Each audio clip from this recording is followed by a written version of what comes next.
మధ్యలో పాజ్ ఇచ్చారు, మళ్ళీ స్టార్ట్ చేశారు. అంటే ఇంకా ఈ ఇంపాక్ట్ ఎన్నాళ్ళు ఉంటుందంటారు? కానీ హైడ్రాలో ఉన్న ఇంప్లిమెంటేషన్స్ అన్ని ఎప్పటి నుంచో రెవెన్యూ చట్టాలలో ఉన్నాయి.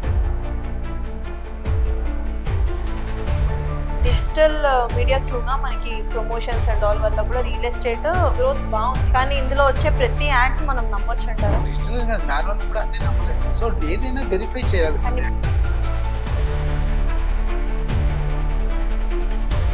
Zero down payment Bajaj electronics వీళ్ళు టోకెన్ అమౌంట్ పే చేసేసి ఒక 2 years వరకు పే చేయక్కర్లేదు.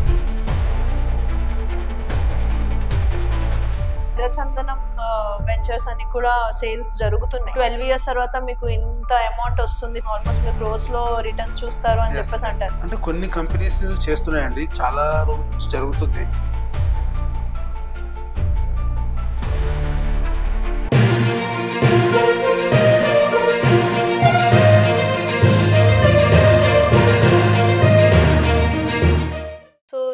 రీసెంట్ గా మనకి హైడ్రా ఇష్యూస్ తెలిసిందే. మధ్యలో పాజ్ ఇచ్చారు, మళ్ళీ స్టార్ట్ చేశారు. మన మాదాపూర్ 100 feet రోడ్ దగ్గర ఒక బిల్డింగ్ ని కూల్చేశారు కదా. అంటే ఇంకా ఈ ఇంపాక్ట్ ఎన్నాళ్ళు ఉంటుందంటారు? అంటే విషయం ఏంటంటే హైడ్రా ఇప్పుడు వచ్చింది కాదు, హైడ్రా నేమ్ కొత్తగా వచ్చింది అంతే. అవును. కానీ హైడ్రాలో ఉన్న ఇంప్లిమెంటేషన్స్ అన్ని ఎప్పటి నుంచో రెవెన్యూ చట్టాలలో ఎప్పటి నుంచో ఉన్నాయి. కెనాల్ ఉన్నప్పుడు దానికి బఫర్ జోన్ ఉంటుంది, చెరువు ఉన్నప్పుడు దానికి బఫర్ జోన్ ఉంటుంది, నాలా ఉన్నప్పుడు దానికి బఫర్ జోన్ ఉంటుంది. ఇవన్నీ ఎప్పటి నుంచో ఉన్నటువంటి. కాకపోతే ఏంటంటే మన వాళ్ళు ఇంప్లిమెంటేషన్ లో డిలే చేసుకుంటూ వచ్చారు. సో దాని వల్ల జరుగుతున్నటువంటి ఇష్యూస్ ఇవాళ కంప్లీట్ దానికి ఒక అథారిటీ క్రియేట్ చేసి పెట్టడం వల్ల ఏమైందంటే ఎవరైతే నష్టపోతున్నారో వాళ్ళు బాగా ఇంపాక్ట్ అవుతున్నారు. కానీ ఇది ఎప్పటి నుంచో ఉన్నటువంటి సిస్టమ్ ఇది. ఓకే. సో ఈ డిజిటల్ మీడియా త్రూగా మనకి ప్రమోషన్స్ అండ్ ఆల్ వల్ల కూడా రియల్ ఎస్టేట్ గ్రోత్ బాగుంది. కానీ ఇందులో వచ్చే ప్రతి యాడ్స్ మనం నమ్మొచ్చు అంటారా? అంటే ఇప్పుడు డిజిటల్ కాదు, మాన్యువల్ కూడా అన్ని నమ్మలేదు. సో ఏదైనా వెరిఫై చేయాల్సిందే. ఇప్పుడు అంతా డిజిటల్ టెక్నాలజీ ఉంది కదా సార్, డిజిటల్ జనరేషన్. అంటే చూస్తున్నాము ఇలా ఉంటుంది అని ఒక ఇమాజినేషన్ లో మనం ఒక ప్రెడిక్షన్ లో వెళ్ళిపోతాం అక్కడికి.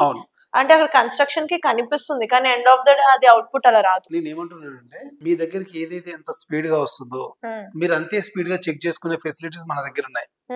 సో ఆ ప్రాపర్టీ మీ దగ్గరికి వచ్చిందంటే ఆ ప్రాపర్టీ సంబంధించినటువంటి బ్లూ ప్రింట్ ఉంటుంది, ఆ ప్రాపర్టీ సంబంధించినటువంటి HMDA రేరా దానికి సంబంధించిన అగ్రిమెంట్ కాపీస్ ఉంటుంది. ఆయన ఏ మోడ్ ఆఫ్ అగ్రిమెంట్ లో ఉన్నాడు, లేదా ఆయన డెవలప్మెంట్ అగ్రిమెంట్ లో ఉన్నాడా, లేదా షేర్ అగ్రిమెంట్ లో ఉన్నాడా, లేదా ఓన్ ల్యాండ్ కొనుక్కొని ప్రాపర్టీ కన్స్ట్రక్షన్ చేస్తున్నాడా, ఇవన్నీ ఉంటాయి. మనం చెక్ చేయాలి, ఇది ప్రతిదీ మనం చెక్ చేయాలి. రెండోది ఏంటంటే మనకు తెలియనప్పుడు మీ దగ్గరికి ఎవరైతే అడ్వైజర్ తీసుకొచ్చారో ఆ ప్రాపర్టీని తను అడిగితే తను ఎవ్రీథింగ్ చెప్తాడు. సో మనం అడిగితే ఏమనుకుంటాడో, లేదు వీడిని మనం అడగడం ఏంటి అని అనుకుంటే ప్రాబ్లం అయింది. ప్రతిదీ అడిగితే చెప్తారు, ఎందుకంటే మీకు తెలియని ఇన్ఫర్మేషన్ అంతా కూడా అడ్వైజర్ దగ్గర ఉంటది. ఎందుకంటే కంపెనీ త్రూ వర్క్ చేస్తున్నాడు కాబట్టి ఆ కంపెనీ ఏంటి, ఆ కంపెనీ ఏ ప్రాపర్టీ తీసుకుంది, ఏ జోన్ లో ఉంది, ఏ అగ్రిమెంట్ లో ఉన్నారు, ఏ మోడ్ ఆఫ్ కన్స్ట్రక్షన్ చేస్తున్నారు, ప్రతిదీ తనకు తెలిసి ఉంటుంది. తన్ని క్లియర్ గా కూర్చోబెట్టి అవసరమైతే మీరు టైం ఇవ్వండి అడ్వైజర్ కి, మీ ఇంటికి వస్తాడు, మీ ఇంట్లోనే డెమో ఇస్తాడు. మీరు అక్కడ దాకా వెళ్ళాల్సిన అవసరం లేదు. లైవ్ ఫొటోస్ అడగండి, ఫిజికల్ గా ఎంతవరకు ఆ ప్రాపర్టీ నడుస్తుంది, ఎంతవరకు డెవలప్మెంట్ అయింది, ప్రతిదీ చెక్ చేయొచ్చు మన ఇంట్లో కూర్చొని. ఓకే. అంటే ఇంతకు ముందు కూడా ఈ రూల్స్ ఉన్నప్పటికీ హైడ్రా అంత సీరియస్ సిచ్యువేషన్ రాలేదు కాబట్టి గడిచిపోయింది అంటారా అలాగా? ఓకే. సో ఇప్పుడు ఇంకా పిన్ టు పిన్ మొత్తం అన్ని వెరిఫై చేస్తున్నారు. ఇంకా రేరా మెంబర్షిప్ ఉన్న తర్వాత మోసం చేయడానికి ఛాన్స్ లేదు. ఇప్పుడు ఇంతకు ముందు మీరు చూడండి, లాస్ట్ 20 years తో కంపేర్ చేస్తే మోసాలు అనేవి చాలా తగ్గినాయి.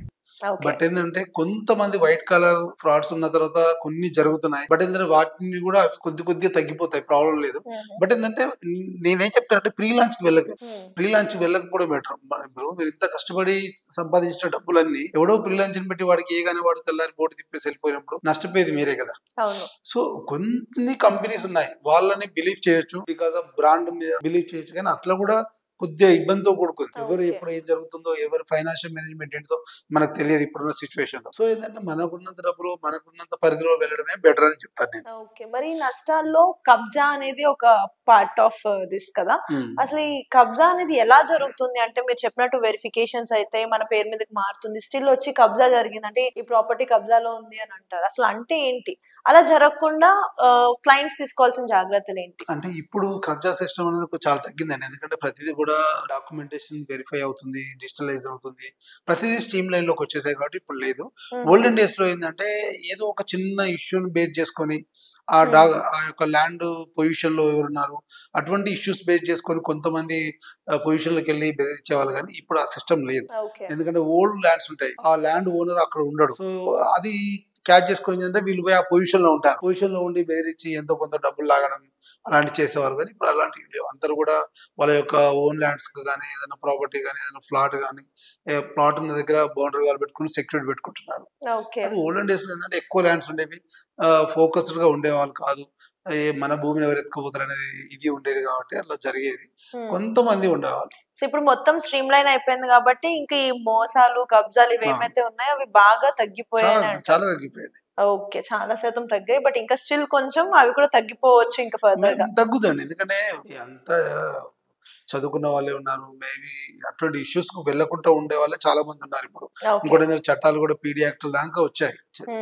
సో అందరికి కూడా చట్టాల మీద అవగాహన పెరుగుతుంది. ఇంకోటి కేసెస్ కూడా తొందరగా సాల్వ్ అవుతున్నాయి. అలాంటి లేవు, ఇప్పుడు లేవు, ఇంతకు ముందు జరిగేవి కానీ ఇప్పుడు అలాంటివి లేవు. ఓకే, సో ఇప్పుడు చాలా మంది మనకి ఏంటంటే zero down payment Bajaj electronics వీళ్ళు ఎలా అయితే పెడతారో, సో అలానే మీరు కన్స్ట్రక్షన్ టైంలో మీరు వచ్చి జస్ట్ టోకెన్ అమౌంట్ పే చేసేసి ఒక 2 years వరకు పే చేయక్కర్లేదు, ఆ తర్వాత నుంచి ఈఎంఐస్ అనేవి మీకు క్యాలిక్యులేట్ అవుతాయి అని అంటున్నారు కదా.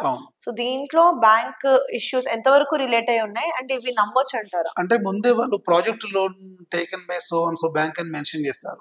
సో అలాంటప్పుడు ఇష్యూ ఉంది, ఎందుకంటే ఆల్రెడీ ఆ బ్యాంకు తో టైఅప్ అయి ఉంటారు.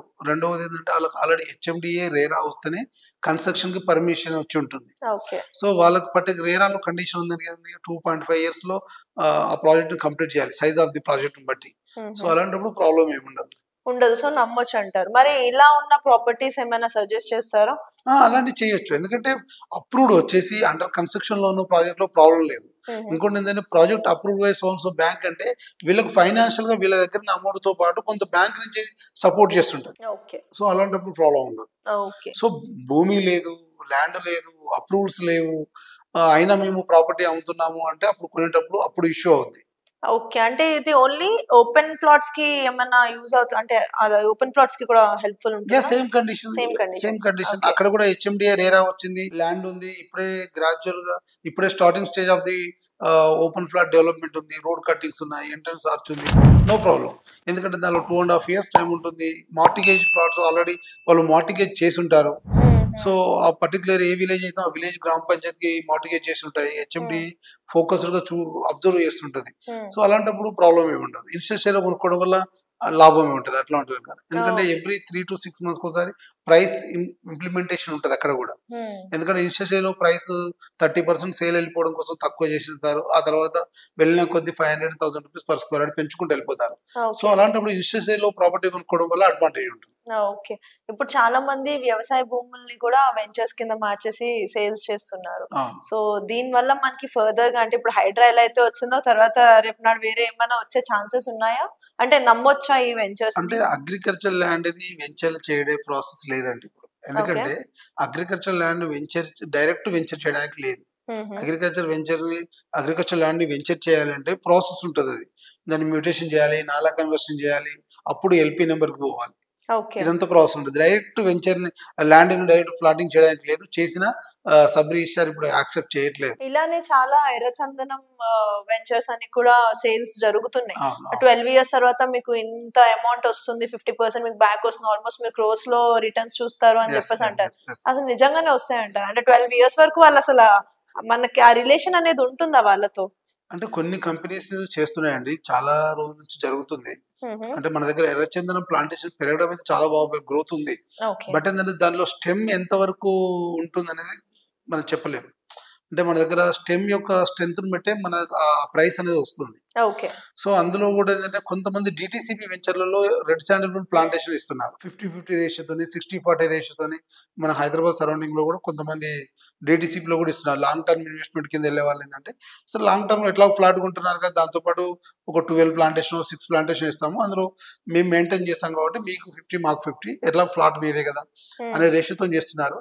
బట్ గవర్నమెంట్ రెడ్ శాండల్వుడ్ యొక్క ఇవి స్ట్రాటజీస్ ఏమన్నా మారితే చెప్పలేమండి మనం ఆ ప్రైసెస్ ఎంత వరకు వస్తాయి ఏందనేది. ఓకే. వరల్డ్ మార్కెట్ చూస్తే ఇప్పుడున్న ప్రైస్ అయితే కొద్దిగా మనకు వాళ్ళు చెప్పే రేట్ ప్రకారం చూస్తే అట్లీస్ట్ ఒక ఫ్లాట్ లో 30 లక్షలు తక్కువ రావట్లేదు. వాళ్ళు 20 to 30 lakhs అది ఎస్టిమేషన్ చూపిస్తున్నారు. ఓకే. 12 years లో ఇండియన్ గవర్నమెంట్ ఫ్రీగా మూవ్ అయిపోయి ఇక్కడ ఉన్నటువంటి ఫార్మ్ హౌస్ కూడా మీరు రెడ్ శాండ్ కూడా పెట్టండి, గ్రోత్ ఉంటుంది, మనం దీని ఫార్మసిటికల్ కానీ వేరే వేరే వాటికి వాడుదాము, యూసేజ్ ఉంది, మనకు బయట మార్కెట్ ఉంది అని చెప్పేసి గవర్నమెంట్ ఇనిషియేట్ తీసుకొని చేస్తే మనకు తెలంగాణలోనే ఖమ్మం, కరీంనగర్, వరంగల్ జిల్లాలోనే 3000 ఎకరాల పైన ఉంది. ఓకే. ఆల్రెడీ ప్లాంటేషన్ అయి ఉన్న కటింగ్ ఉన్నటువంటి ప్లాంట్స్. సో ఈ 3000 acres ప్లాంటేషన్ చాలా హెవీగా ఉంది ఇప్పటికి. అంటే ఇప్పటి వరకు ఎవరన్నా ఇందులో బెనిఫిట్స్ వచ్చిన కస్టమర్స్ ఉన్నారంటారా? అంటే అక్కడక్కడ కనిపిస్తున్నాయండి. రీసెంట్ గా నల్గొండలో ఒక ఫార్మర్ ఇంట్లో పెట్టుకున్నాడు 12 ప్లాంట్స్. ఆయన ఒక్క చెట్టుకు 6 lakhs ఏమో వచ్చింది. ఓకే. సో అంటే స్టెమ్ అండి, చెట్టు అని చెప్పలేం కానీ అందులో స్టెమ్ యొక్క సైజ్ బట్టి, స్టెమ్ యొక్క స్ట్రెంత్ బట్టి ఉంటుంది ఆ ప్రైస్ అనేది. ఓకే. ట్రేడింగ్ అట్లా చేస్తారు వాళ్ళు. చెట్టును బట్టి చేయలేము, చెట్టు పెద్దగా ఉంది అట్లా అని కూడా కాదు, ఆ స్టెమ్ యొక్క స్ట్రెంత్ బట్టి ట్రేడింగ్ ఉంటుంది.